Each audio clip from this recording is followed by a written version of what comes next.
알베르 카미의 소설 중에 오해라는 소설이 있습니다. 그 내용이 이렇습니다. 유럽의 한 외딴 들판에 여관을 짓고 생활하는 모녀가 있었습니다. 이 어머니는 이곳에서 어렸을 때 집을 떠난 아들을 기다리기 위해서, 그 아들을 만나기 위해서 아무리 힘들어도 그곳을 떠나지 않고 그 들판에서 여관을 짓고 살고 있었습니다. 그런데 너무 가난과 외로움에 시달리던 그 모녀는 어느 날부터 범죄를 저지르기 시작했습니다.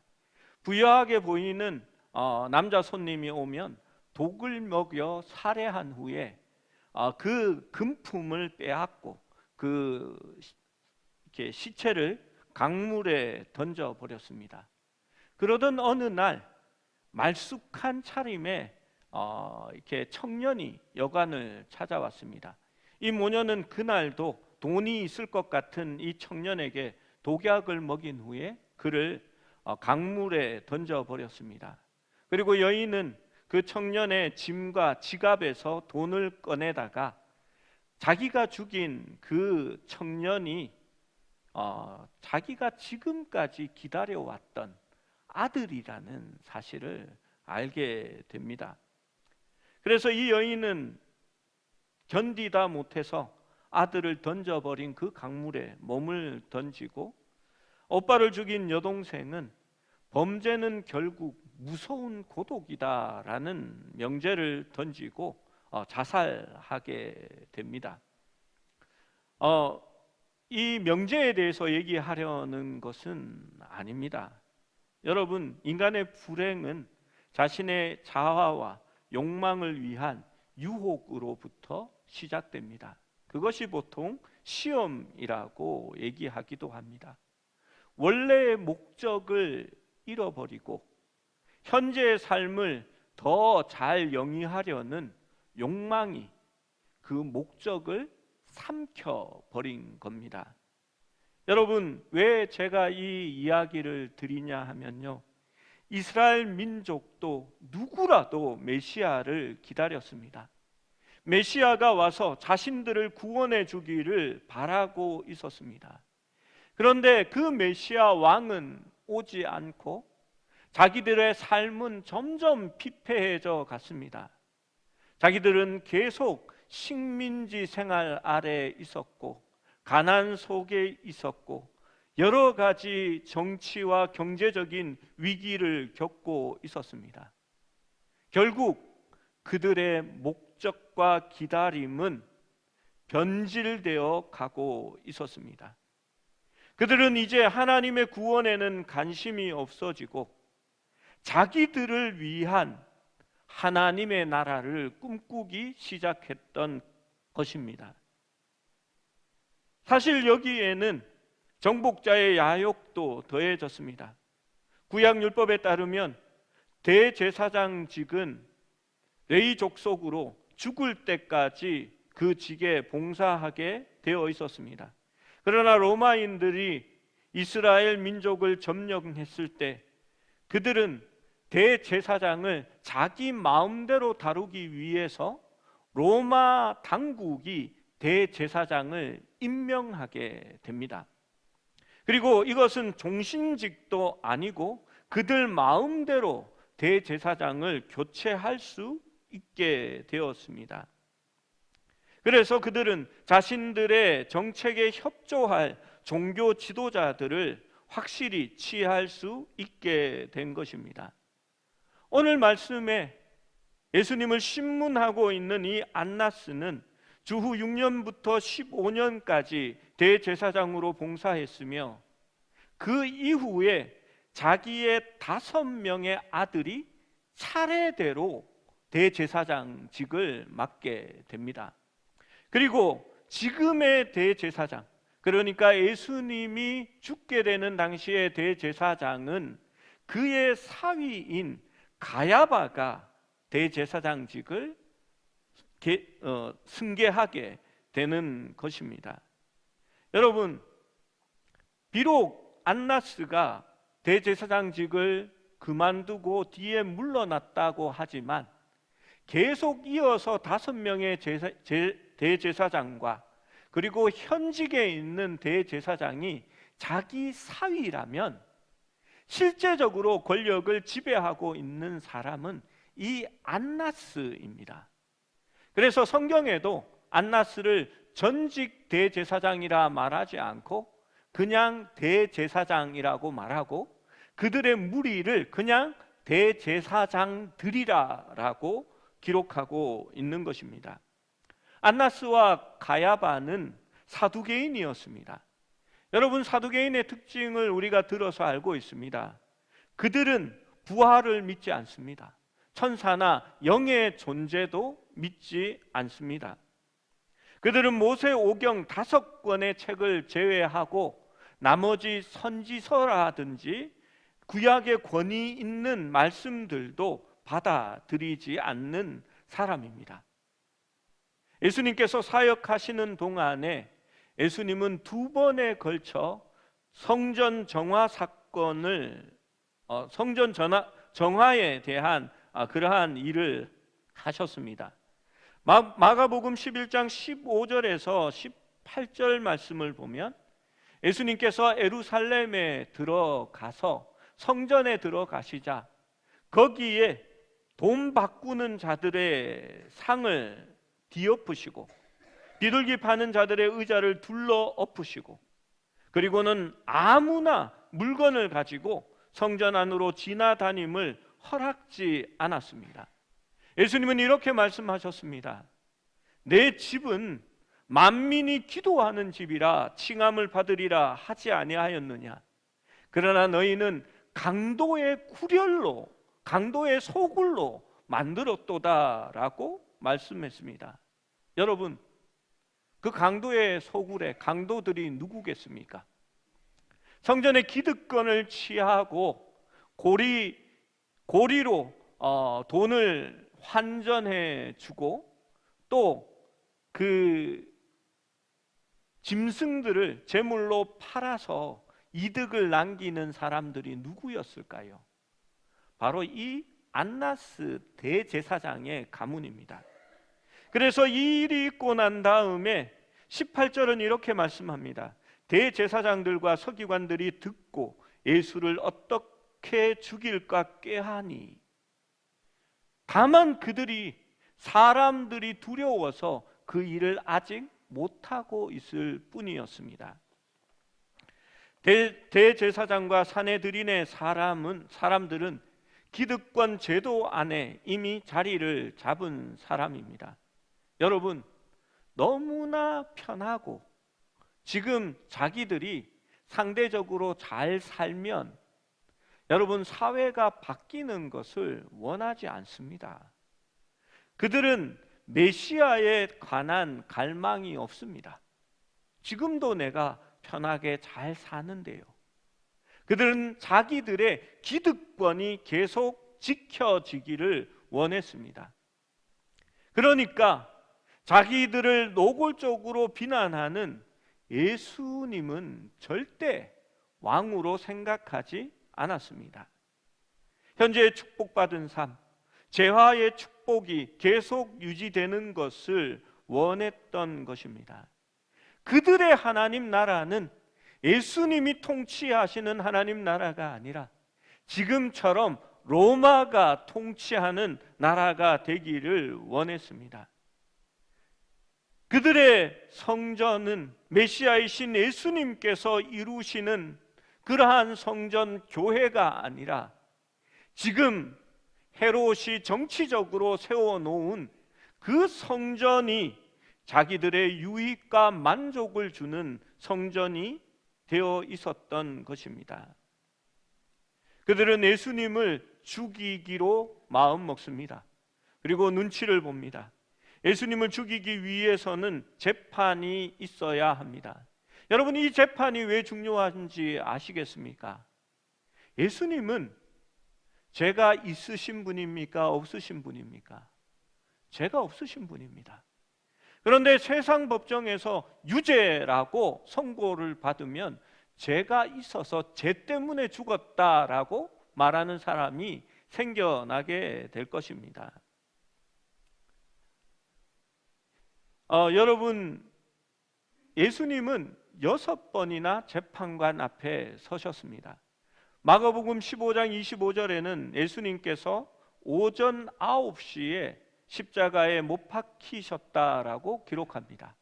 지금 오늘 본문에서 불과 5-6시간 후에 일어나는 사건입니다. 조롱과 채찍질을 당한 것을 제외하면 5시간도 채 남지 않은 시간 동안 6번의 재판이 이루어졌다라는 겁니다. 오늘 본문 말씀은 그 중에 3번의 유대인 종교 재판이 단번에 어떻게 기습적으로 이루어지는지를 나타내고 있는 본문입니다.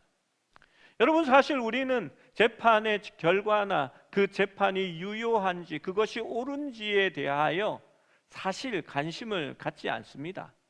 그리고 우리가 설교를 들을 때에도 거기에 중점을 두고 들은 적은 제가 생각하건대 거의 없으리라고 생각합니다. 여러분, 그런데 문제가 생기면 법을 아는 사람이 자신을 보호할 수 있게 되는 겁니다.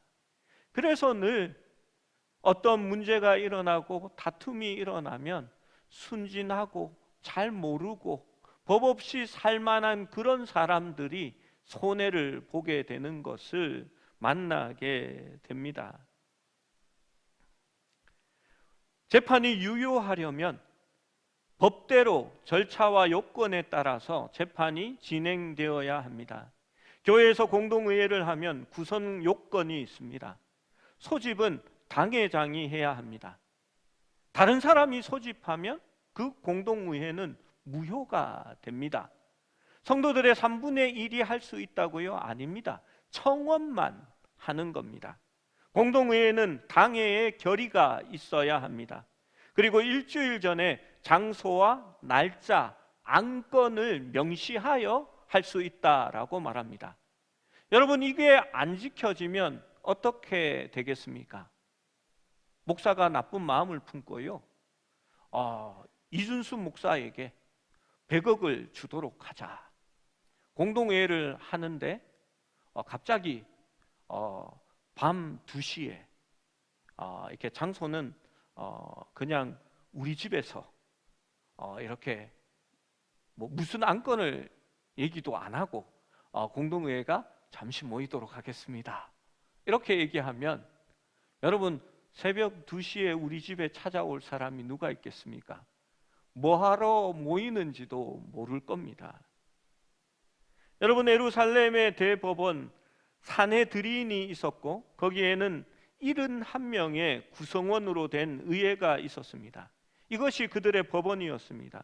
기본적으로 이렇게 구성되어 있습니다. 대제사장 24명, 장로 24명, 서기관들과 바리새인 24명으로 구성되어 있습니다. 그러면 72명이 됩니다. 동수가 나오면 판결이 나올 수가 없으니까 그 중에 한 명을 제외하여서 71명이 산헤드린을 이루게 되는 겁니다. 그리고 모든 재판은 공개적으로 하는 것이 그 당시의 법입니다. 따라서 어떤 범죄자의 재판도 밤이나 새벽에 진행될 수 없습니다. 안식일과 유월절 같은 절기에도 재판은 허용되지 않습니다. 모든 재판은 기소와 변론이 모두 제공되게 되어 있습니다. 반드시 범죄한 사실을 명시하고 소송을 걸게 되어 있는 겁니다. 그러면 자신을 변호할 수 있는 변호사를 반드시 두게 되어 있는 것이 유대인의 법이었습니다.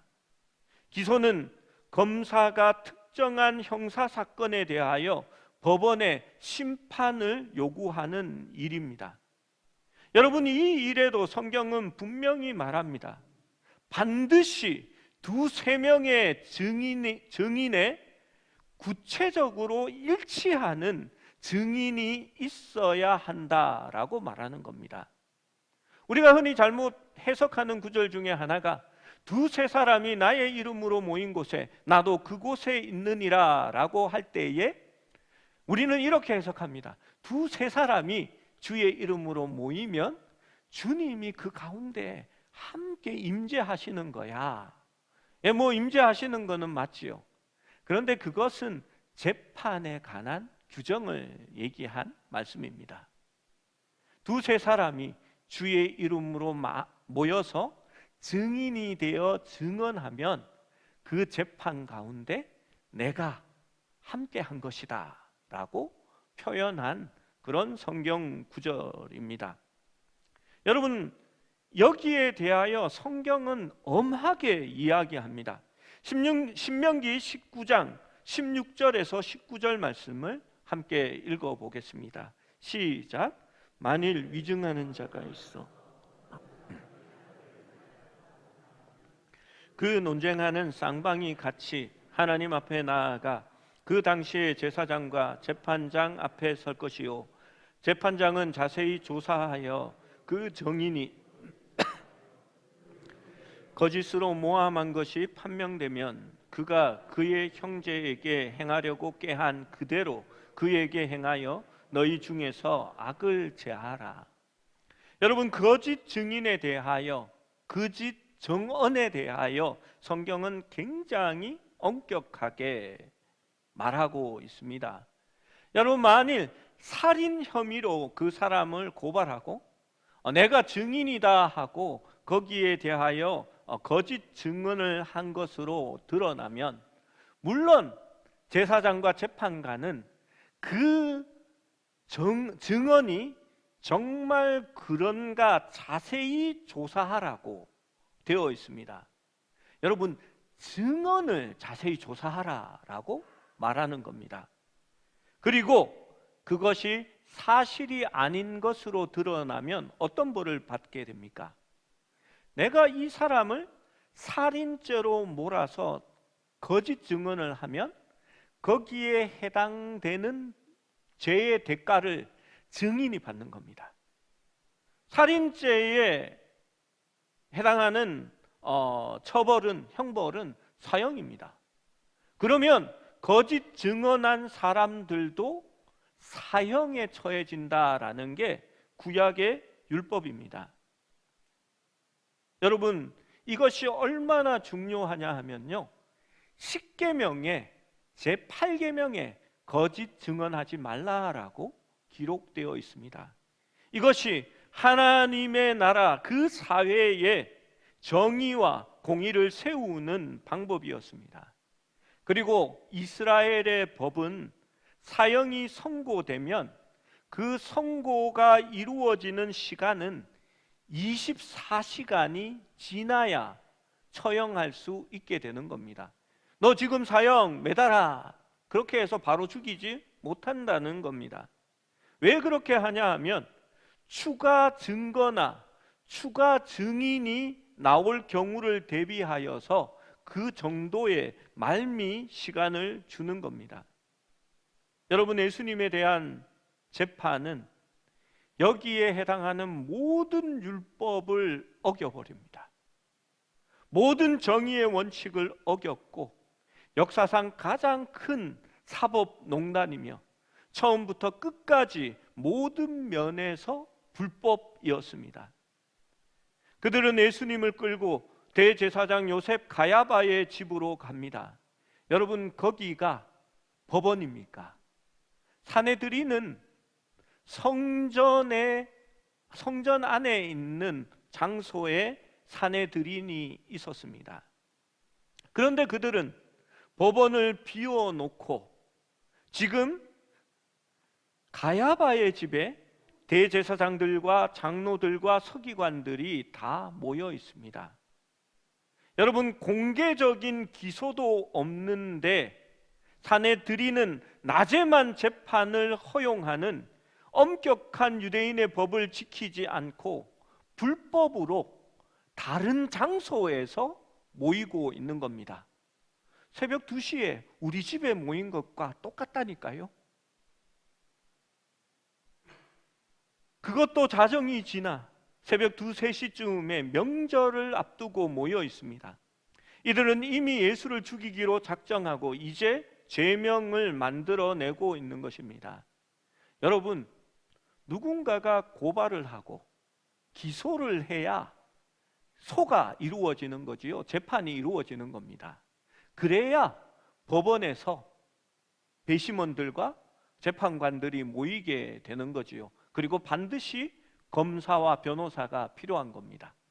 그런데 법원도 아닌 이상한 곳에 그들이 모여가지고요, 사형시키기로 이미 정해놓고 다른 절차와 순서를 무시하고 이제 예수를 죽일 수 있는 죄명을 만들어내고 있는 것입니다.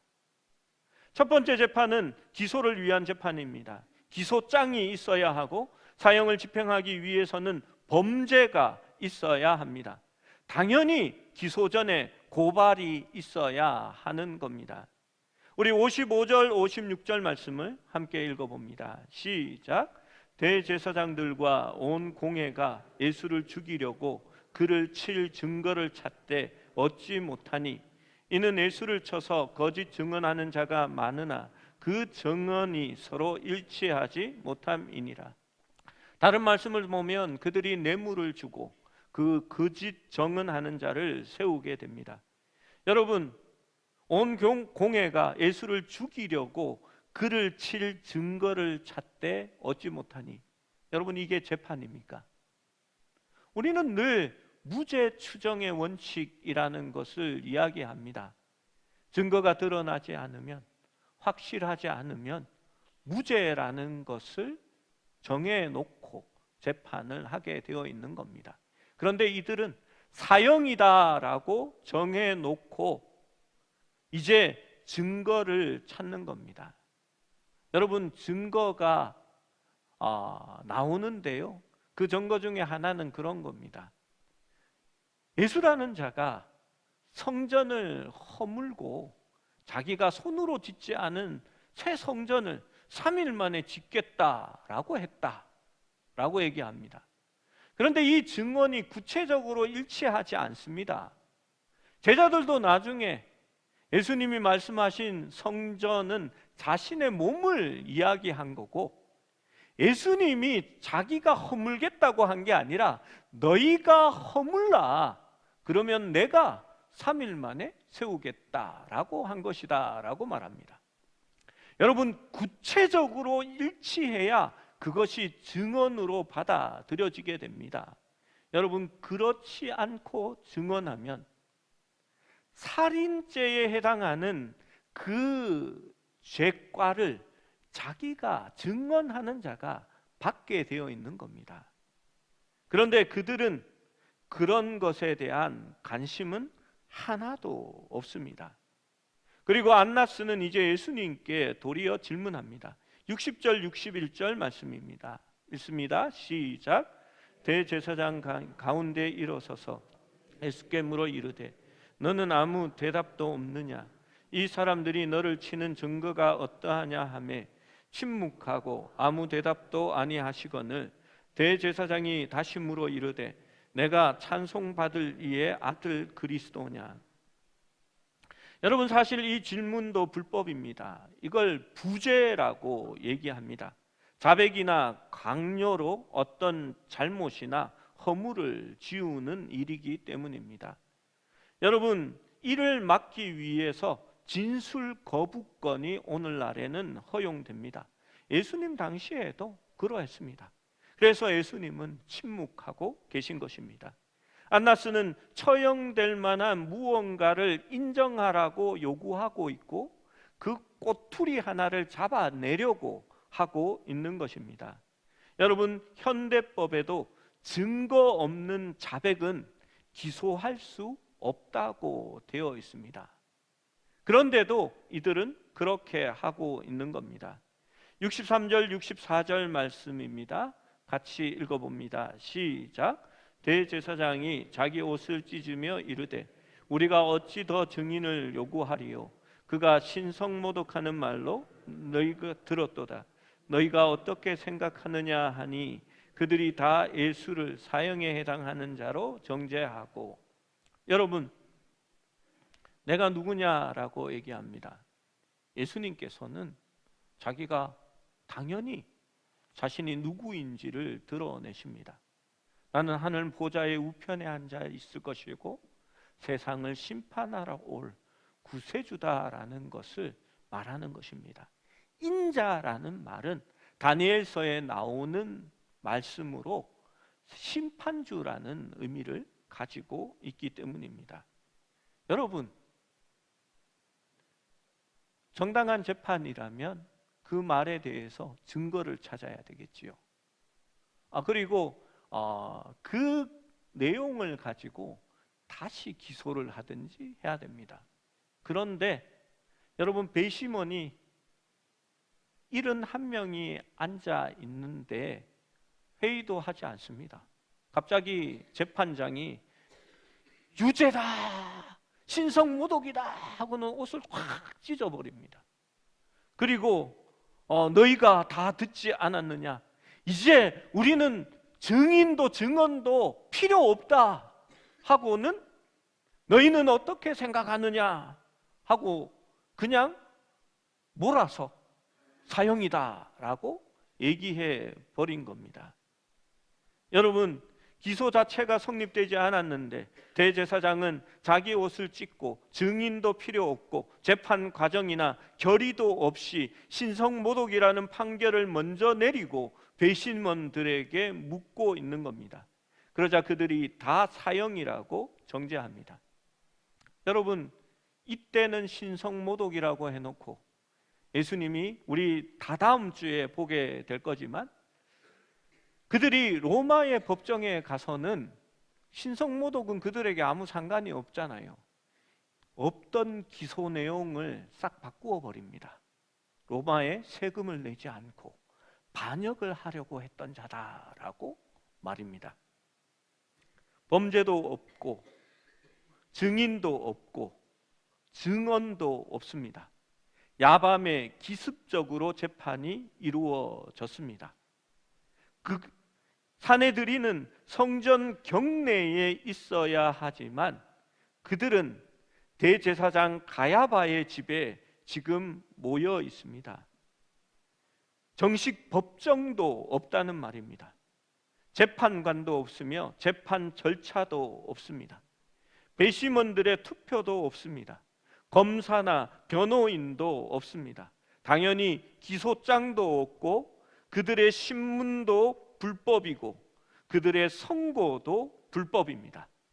수세기 동안 정교하게 지켜진 그들의 법과 정의의 체계가 예수님을 죽이기 위해서는 완전히 무시되고 무너졌습니다. 그리고 65절, 어떤 사람들은 그에게 침뱉으며 그의 얼굴을 가리고 주먹으로 치며 이르되 선지자 노릇을 하라. 누가 너를 쳤는지 선지자처럼 알아맞혀 보라고 예수님을 조롱합니다. 그리고 하인들도 예수님을 손바닥으로 쳤습니다. 여러분이 만약 그런 재판을 당했다고 생각해 보십시오. 여러분, 얼마나 억울할까요? 지은 죄가 없는데 한밤중에 갑자기 끌려가자마자 신문을 봤더니 자기 집안에서 갑자기 재판을 열고 이렇게 유죄 선고가 나고 너 사형이다라고 얘기하는 겁니다. 얼마 전에 뉴스에서 한 사람이 무고하게 살인죄를 덮어쓰고 감옥에서 수십 년을 살다가 다시 재심 청구를 하여서 무죄로 석방된 사람의 이야기를 본 적이 있습니다. 국가에서 손해보상을 해준다라고 하니까 이 사람이 이렇게 얘기합니다. 무엇으로 내게 보상을 해줄 수 있느냐? 내 처와 자식들은 살인자의 자식이고 살인자의 아내라는 그 치욕을 덮어쓰고 평생 동안 살았다. 그리고 나는 감옥에 갇혀서 내 딸 아이가 어릴 적 웃는 모습이나 그가 걸음마를 하는 모습이나 자라나는 모습을 한 번도 지켜보지 못했다. 무엇이 보상이 될 수 있느냐라고 그렇게 이야기를 했습니다. 여러분, 아닌데 모함을 당해도 여러분 그렇게 억울할 수밖에 없습니다. 그런데 예수님의 재판은 참 이상한 것이, 예수님은 메시아가 맞습니다. 그는 하나님이십니다. 하늘 보좌 우편에 앉아 계신 분이며 그는 재판장이십니다. 그들은 신성모독자라고 하면서 예수님을 그렇게 몰아붙입니다. 아니요, 예수님은 신성모독자가 아니라 진짜 진실을 이야기한 것뿐입니다. 예수님의 재판은 모순투성이입니다. 그런데 아무도 그를 변호해 주지 않았습니다. 제자들도 다 도망을 가버렸습니다. 끝까지 예수님 옆에 있겠다고 했던 베드로조차도 멀리서 불을 쬐며 나는 예수와 관계없는 사람이라고 이야기를 하고 있습니다. 그런데도 예수님은 양 깎는 자 앞에서 어린 양처럼 묵묵히 기꺼이 정죄를 받으셨습니다. 왜냐하면 그래야 우리가 죄와 사망의 사슬에서 풀려날 수 있다는 것을 알고 있었기 때문입니다. 법이 허락하는 변호조차 받지 못하고 대적들 앞에 홀로 서셨던 그 예수님은 지금 우리를 위하여 영원토록 변론하는 변호자가 되셔서 성부 하나님 옆에 앉아 계시는 겁니다. 요한일서 2장 1절 말씀을 함께 읽어봅니다. 시작. 나의 자녀들아, 내가 이것을 너희에게 쓰면 너희로 죄를 범하지 않게 하려 함이라. 만일 아버지 앞에서 우리에게 대언자가 있으니 곧 의로우신 예수 그리스도시라. 여러분, 그렇습니다. 우리가 우리에 대하여 변호할 수 없을 때가 많이 있습니다. 그래서 억울하잖아요. 나를 모함하는데 그 이야기를 하고 싶은데 그때는 입이 안 떨어져요. 근데 지나고 나면 내가 그때 그렇게 얘기했었어야 되는데, 그게 사실인데 나는 왜 이렇게 바보 같을까 할 때가 참 많이 있습니다. 그런데 우리 예수님께서 아버지 하나님, 재판장이신 아버지 하나님 앞에서 우리의 대언자가 되셨으니 곧 의로우신 예수 그리스도시니라. 그분은 의로우신 하나님입니다. 죄가 없으십니다. 그리고 그렇게 재판장에 홀로 서셨기 때문에 우리의 마음을 아시고 우리의 죄를 그분이 대신 지시고 그분께서 우리의 대언자가 되어 주시는 겁니다. 예수님께서는 고소자들 앞에 홀로 서 계셨지만 우리는 결코 그렇지 않을 것입니다. 사탄과 세상의 권세들이 우리를 정죄할 때에 예수님은 우리 옆에 계셔 주실 것입니다. 우리의 무죄를 변호하는 것보다 우리 죄를 대신해 재판장에 섰던 분으로서 우리의 죄가를 위해 자신을 내어놓으시고 우리가 의롭다 칭해 주시는 하나님이시기 때문입니다. 여러분, 하나님의 은혜로 영원한 자유를 누리시는 여러분이 되시기를 축원합니다. 어려움 가운데서도 좌절하고 낭망하지 마시고 우리의 대언자 예수님께서는 지금도 보고 계시고 그것을 저울에 달아 측정하시고 그분께서 반드시 판단하실 날이 있다는 것을 소망하며 자유를 누리시는 여러분이 되시기를 축원합니다.